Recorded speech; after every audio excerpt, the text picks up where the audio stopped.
En la cima del pico más alto del mundo habitan los dioses de la tierra y no soportan que ningún hombre se jacte de haberlos visto. En otro tiempo poblaron los picos inferiores, pero los hombres de las llanuras se empeñaron siempre en escalar las laderas de roca y de nieve, empujando a los dioses hacia montañas cada vez más elevadas, hasta hoy en que solo les queda la última. Al abandonar sus cumbres anteriores se llevaron sus propios signos, salvo una vez que, según se dice, dejaron una imagen esculpida en la cara del monte llamado Endragnek. Pero ahora se han retirado a la desconocida Kadath, del desierto frío, en donde los hombres no entran jamás, y se han vuelto severos. Y si en otro tiempo soportaron que los hombres los despedazaran, ahora les han prohibido que se acerquen. Pero si lo hacen, les impiden marcharse. Conviene que los hombres no sepan dónde está Kadath. De lo contrario, traerían de escalarla en su imprudencia. A veces en la quietud de la noche, cuando los dioses de la tierra sienten añoranza, visitan los picos donde moraron una vez y lloran en silencio al tratar de jugar en silencio de las recordadas laderas. Los hombres han sentido las lágrimas de los dioses sobre el nevado Turay, aunque creyeron que era lluvia y han oído sus suspiros en los quejumbrosos vientos matinales del Erión. Los dioses suelen viajar en las naves de nubes y los sabios campesinos tienen leyendas que les disuaden de acercarse a ciertos picos elevados. Por la noche, cuando el cielo se nubla, porque los dioses no son tan indulgentes como antaño, en Ulthar, más allá del río Sky, vivía una vez un anciano que deseaba contemplar a los dioses de la tierra. Este hombre conocía profundamente los 7 crípticos de la tierra y estaba familiarizado con los manuscritos nacóticos de la distante y helada Lomar. Se llamaba Barzai, el sabio, y los lugareños cuentan cómo escaló de una montaña la noche del extraño eclipse. Barzai sabía tantas cosas sobre los dioses que podía contar sus idas y venidas, y adivinaba tantos secretos que se tenía a sí mismo por un semidios. Fue él quien aconsejó prudentemente a los diputados de Ultar cuando aprobaron la famosa ley que prohibía matar gatos y quien dijo al joven sacerdote, ¿a dónde se habían ido los gatos negros en la medianoche de la víspera de San Juan? Barzai estaba profundamente versado en la ciencia de los dioses y de la tierra, y le habían entrado deseos de ver sus rostros. Creía en su hondo y secreto conocimiento de los dioses, lo protegería de la ira de estos, y decidió escalar la cima del elevado y rocoso Jade una noche en que sabía que los dioses estarían allí. En Jafek, Kla está en el desierto pedregoso, que se extiende más allá de Jadej, del cual recibe el nombre y se alza como una estatua de roca en un templo silencioso. Las brumas juegan lúgubremente alrededor de su cima porque las brumas son los recuerdos de los dioses, y los dioses amaban al Jadej Kla. Cuando habitaban en él en el otro tiempo, frecuentemente visitan los dioses de la tierra el Jafek Kla en sus naves de nube y derraman pálidos vapores sobre las laderas cuando danzan añorantes en la cima bajo una luna clara. Los aldeanos de Jafek dicen que no conviene escalar el Jafek Kla en ningún momento y que es fatal hacerlo de noche, cuando los pálidos vapores ocultan la cima de la luna, y sin embargo no les escuchó Barzai cuando llegó de la vecina Ulthar con el joven sacerdote Atal, su discípulo. Atal solo era el hijo de Posedero y a veces tenía miedo, pero el padre de Barzai había sido un noble que vivió en un antiguo castillo, por lo que no había supersticiones y vulgares en sus venas, y se reía de los atemorizados aldeanos. Barzai y Atal salieron de Jafek hacia el pedregoso desierto, a pesar de los ruegos de los campesinos, y charlaron sobre los dioses de la tierra junto a su fogata por las noches.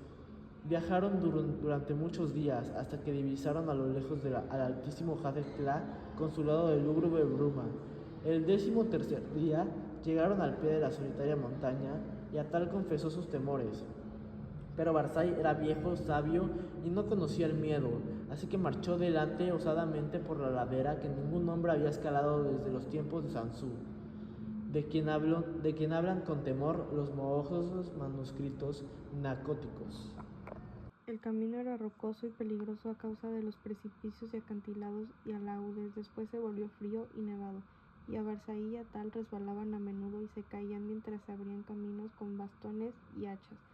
Finalmente el aire se enrareció y el cielo cambió de color, y los escaladores encontraron que era difícil respirar, pero siguieron subiendo más y más, maravillados ante lo extraño del paisaje y emocionados pensando en lo que sucedería en la cima cuando saliera la luna. y se extendieran los pálidos vapores. Durante 3 días estuvieron subiendo más y más hacia el techo del mundo. Luego acamparon en espera de que se nublara la luna.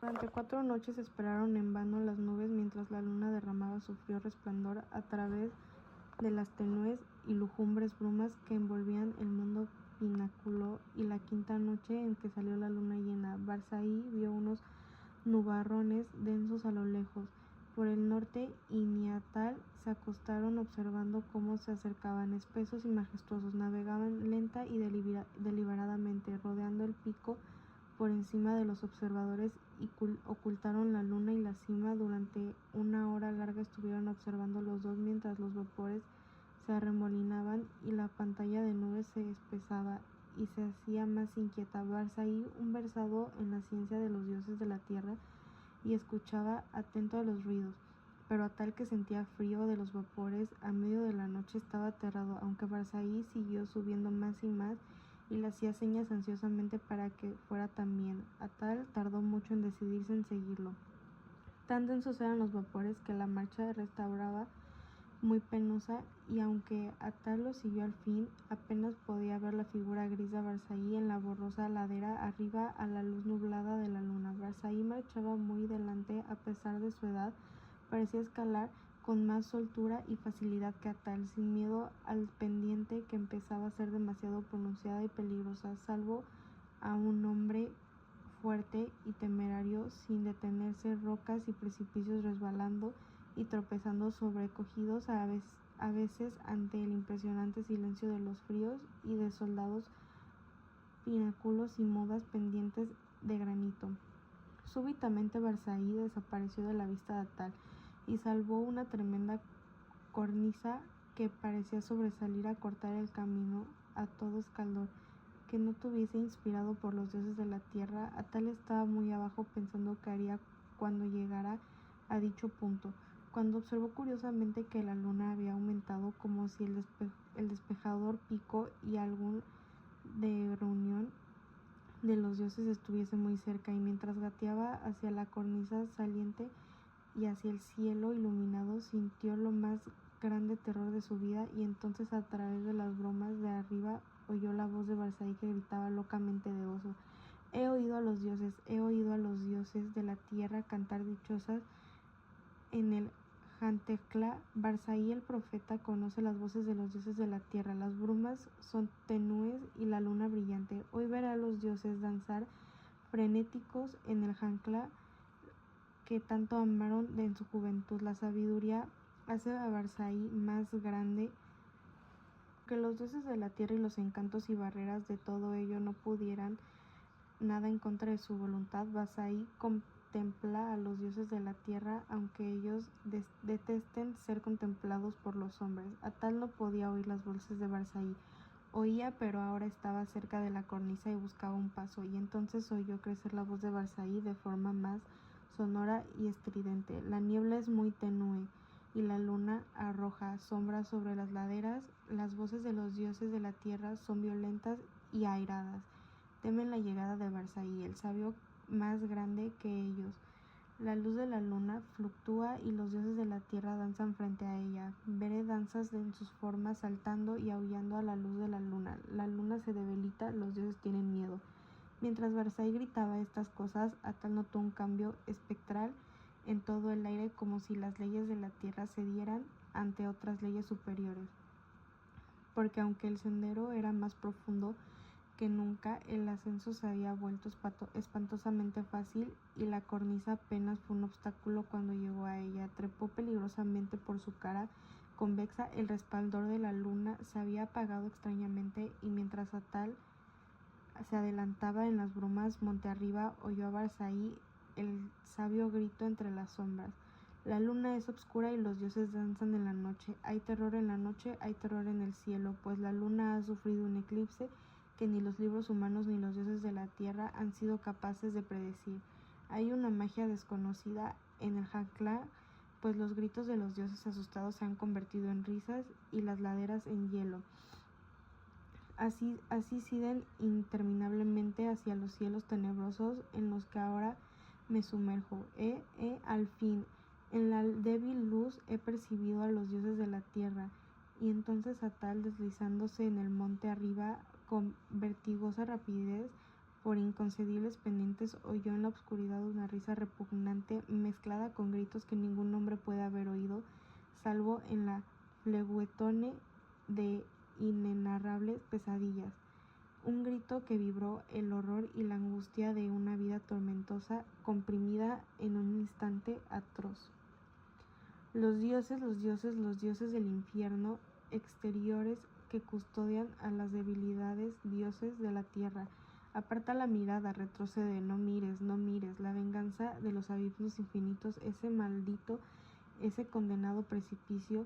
Misericordiosos dioses de la tierra, estoy cayendo al cielo. Y mientras Atal cerraba los ojos, se tapaba los oídos y trataba de descender luchando contra la espantosa fuerza que lo atraía hacia desconocidas alturas. Siguió resonando en el Jantlecla el estallido terrible de los truenos que despertaron a los pacíficos aldeanos de las llanuras y a los honrados ciudadanos de Niri y de Utlar, haciéndoles detenerse al observar a través de las nubes aquel extraño eclipse que ningún libro había predicho jamás. Y cuando al fin salió la luna, Atal estaba a salvo de las nieves inferiores de la montaña, fuera de la vista de los dioses de la tierra y de otros dioses. Ahora se dice en los mojosos manuscritos pancóticos que Sansu no descubrió otra cosa que rocas mudas y hielo la vez que escaló el Jantla en la juventud del mundo. Sin embargo, cuando los hombres de Utlar y de Niri y de Jang reprimieron sus temores y escalaron ese día esa cumbre encantada en la que Barzai el sabio encontraron grabando en la roca desnuda de la cima un símbolo extraño y ciclópeo de 50 codos de ancho, como si la roca hubiese sido hendida por un titanio cincel, y el símbolo era semejante al que los sabios descubrieron en esas partes espantosas de los manuscritos pancóticos tan antiguas que no pueden leer eso encontraron.